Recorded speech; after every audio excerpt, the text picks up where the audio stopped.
Queridos irmãos, a paz do Senhor, meus amigos, eu, pastor Everaldo aqui da Paraíba, quero nessa oportunidade gravar o vídeo sobre o Dia das Mães.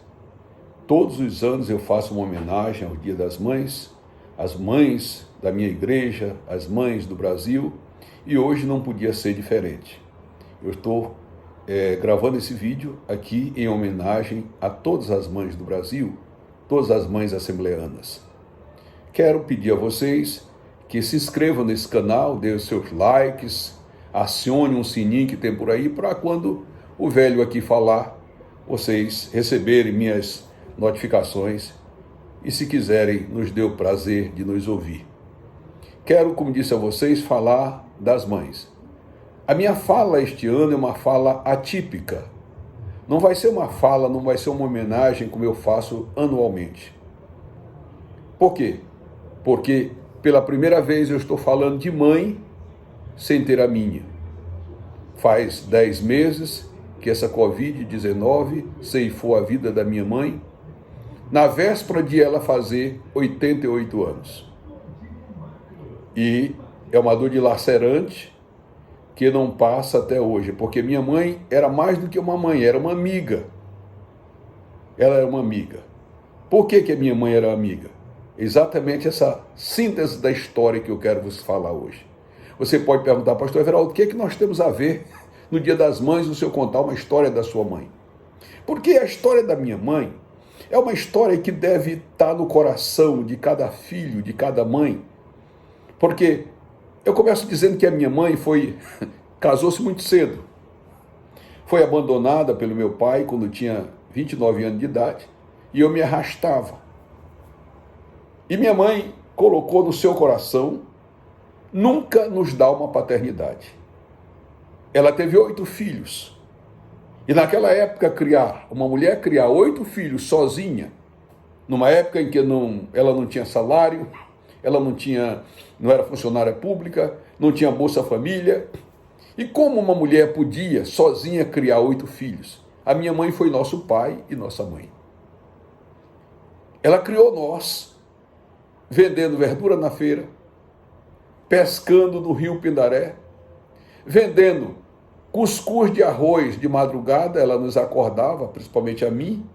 Eu tinha uma ligação muito grande com ela, porque eu já estava rapazinho, já tinha 12 anos, 11 anos, e ela acordava-me, e nós íamos para a beira do rio, fazia o cuscuz de madrugada, ia para a beira do rio vender cuscuz com café, cuscuz de arroz com café para os pescadores. A minha mãe, como eu disse, vendia verdura na feira, a minha mãe vendia mingau, que aqui na Paraíba se chama de munguzá, né? Na porta das escolas, vendia goiabada, vendia pão com goiabada na porta das escolas de noite, para os meninos. Então a minha mãe fazia carvão, minha mãe subia em pé de açaí, eu acho que lá no Maranhão se chama jussara, naqueles pés de jussara muito altos, ela subia para pegar aquela frutinha para vender, para nos alimentar. E ela criou 8 filhos, mulheres e homens. E ela sempre nos ensinou a dignidade, a lealdade, a autenticidade. Ela dizia para nós, vocês nunca devem humilhar ninguém. Lembre-se uma coisa, vocês não são melhores do que ninguém, jamais se coloquem melhor do que as outras pessoas. Mas também não aceitem ser inferior a ninguém. Porque os homens foram feitos todos iguais diante de Deus, dizia minha mãe. E ela nos criou dentro desse estado de pobreza. A nossa casa era uma casa coberta de palha, tapada de palha do pé, da palmeira, do coco babaçu. Os maranhenses sabem o que eu estou falando. E nós éramos 8, era uma escadinha. Não se falava, não se conhecia nem cama. Nós dormíamos em rede, ou em tipóia, como é chamado na região. E quando chovia, a nossa casa molhava tudo, e ela acordava todos durante a noite, e nós ficávamos nos cantos da parede do quarto, né? aguardando a chuva passar com as redezinhas na mão. E quando a chuva parava, que no Maranhão chove muito, nós armávamos a rede novamente para dormir. Muitas vezes nós não tínhamos o que comer. Os menores, muitas vezes, ela cansou de dar água de açúcar para eles dormirem. A minha mãe fazia carvão da casca do coco de babaçu para vender. Mas ela era uma mulher muito autêntica. A minha mãe era uma mulher muito autêntica, era uma mulher de autoridade. A minha mãe sempre nos dizia que as pessoas de bem não enveredam pelo caminho da bajulação, mas sim pelo caminho da justiça, da equidade, da dignidade. Ela dizia para nós: olha, o lugar das pessoas competentes só elas ocupam. Pode ter lá o bem-nascido, o bajulador, o arrumador, né? Pode ter lá o fisiologismo, o nepotismo, mas as coisas que são para fazer, só quem sabe fazer, faz. E quem sabe fazer são as pessoas competentes. E ela dizia sempre: o caminho é o estudo. E ela nos criou dessa forma. A minha mãe, eu me lembro, ela era uma mulher de personalidade muito forte. A minha mãe, ainda velhinha, aos 87 anos, que ela, como eu disse, ela morreu na véspera de completar 80 anos. Quando tinha uma crise na nossa família, quando tinha alguma coisa, que eu vim para Paraíba e depois trouxe ela, minha saga, dá uma história muito longa que o vídeo não comporta aqui para contar. Mas mesmo ela vindo para cá, veio todos os irmãos para cá e a gente ficou praticamente paraibano. Mas a minha mãe tinha a palavra final em tudo. Se nós estávamos divergindo alguma coisa e ela dizia: encerra-se essa conversa, estava encerrado. Uma senhora, uma anciã de 87 anos.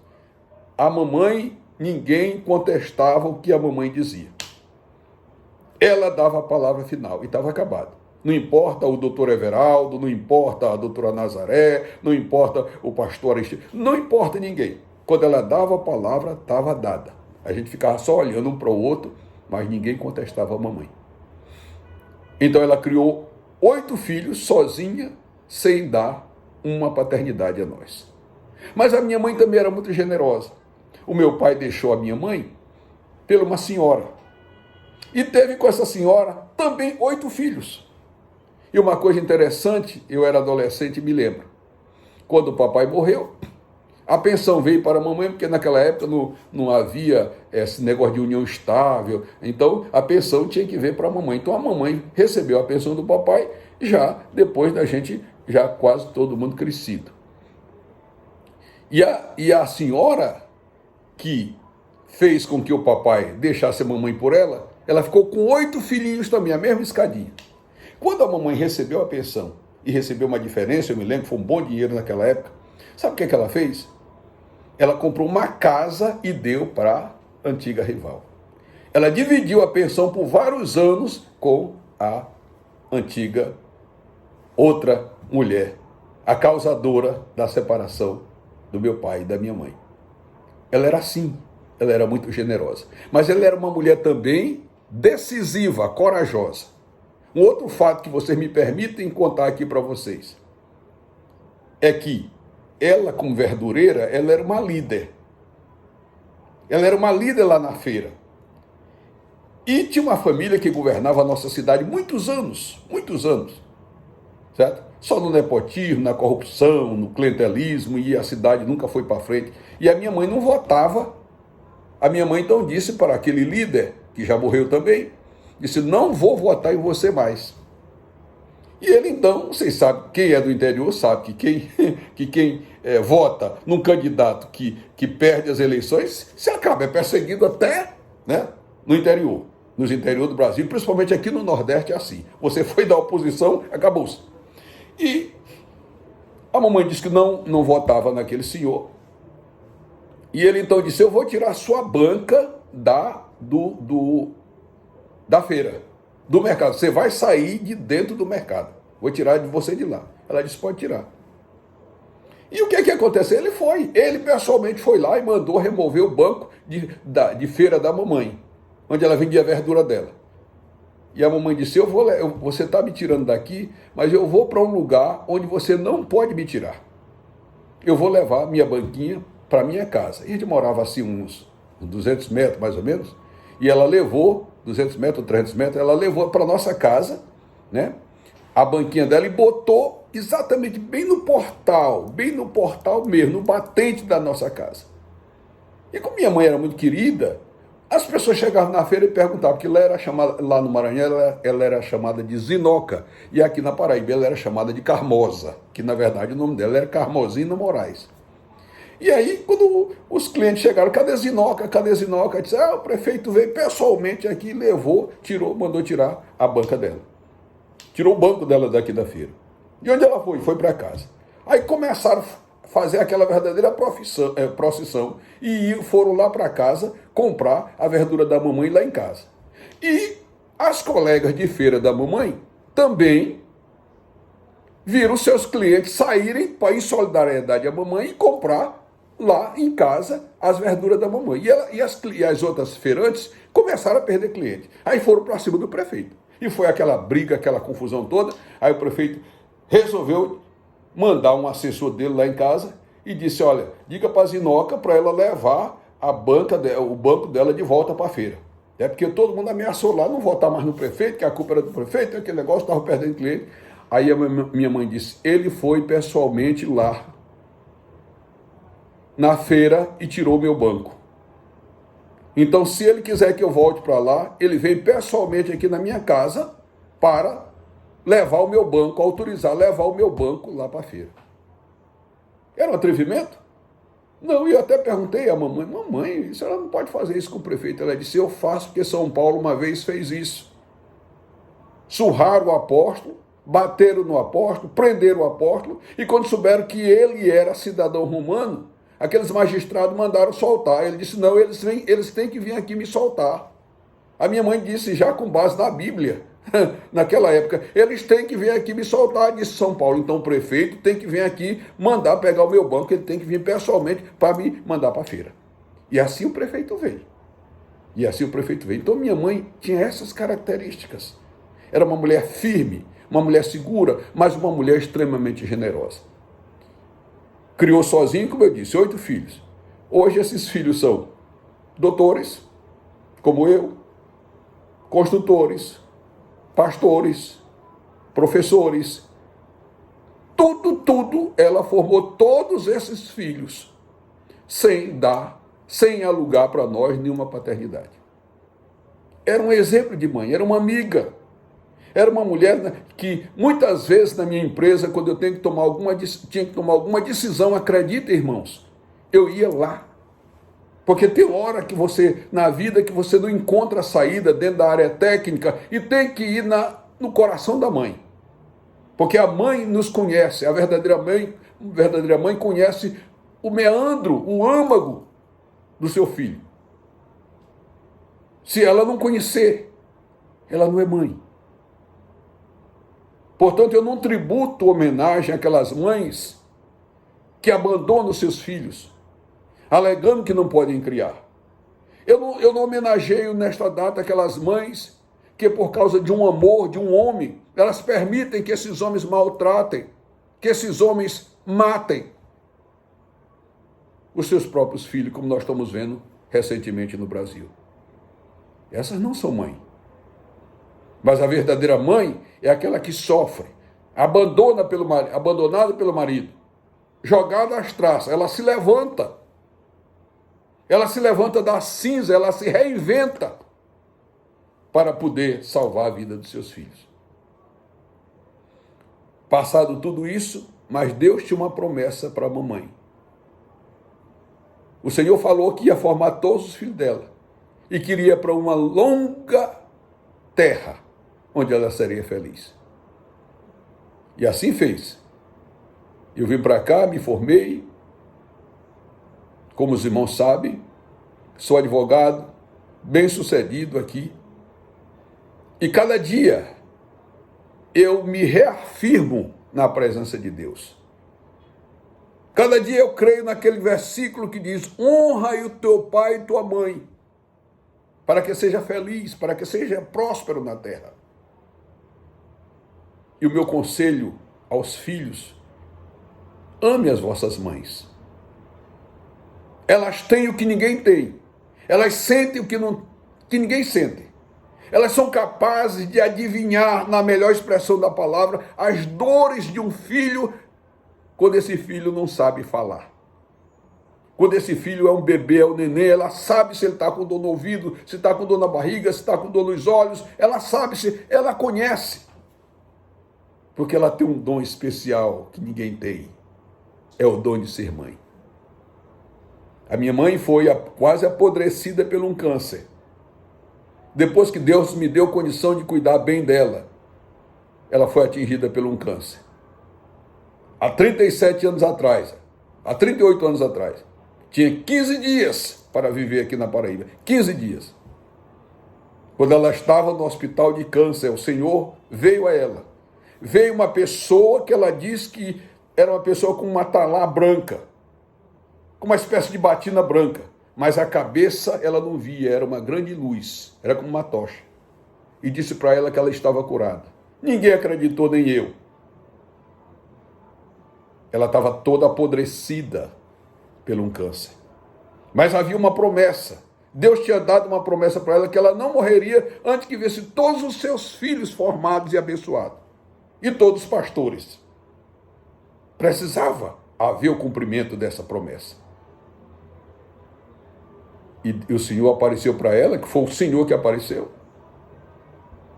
Quando ela disse que estava curada, o médico não acreditou, fez-se todos os exames e detectou-se que ela tinha sido restaurada, como se nunca tivesse nada.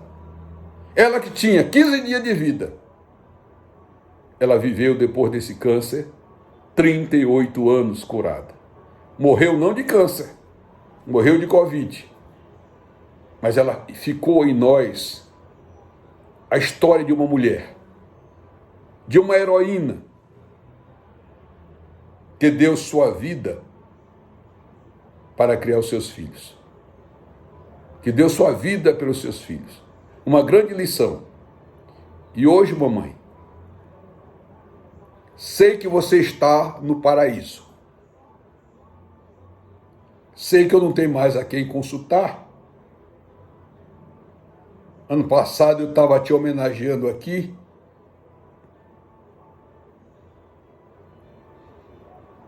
Mas hoje só me resta solidão.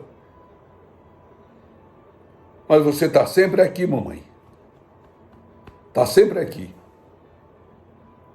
Se eu pudesse te dizer alguma coisa, se eu pudesse falar contigo, eu te dizia: tu nunca me deixou.